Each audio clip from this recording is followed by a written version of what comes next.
പകുതി പനീർ കഷ്ണങ്ങൾ എടുക്കുക. അതിലേക്ക് ഉപ്പും മഞ്ഞൾപ്പൊടിയും ഗരം മസാലയും മുളക് പൊടിയും 1 സ്പൂൺ തൈരും ഇട്ട് നല്ലവണ്ണം ഇളക്കി യോജിപ്പിക്കുക. ഇത് ചേച്ചിയാണ് ഉണ്ടാക്കുന്നത്. ഞങ്ങളുടെ എയർ ഫ്രയറിലെ ആദ്യ പരീക്ഷണം കൂടിയാണിത്. ഇനി വെളുത്തുള്ളിയും ഇഞ്ചിയും മല്ലിയിലയും പുതിനയിലയും അരച്ചതും അതിലേക്ക് ചേർക്കുക. ഇനി പച്ച ഈർക്കിയിലേക്ക് ക്യാപ്സിക്കവും ഉള്ളിയും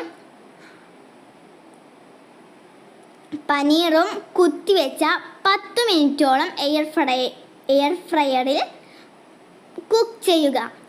ഇത് ഞങ്ങളുടെ വിജയകരമായ ഒരു പരീക്ഷണമാണ്.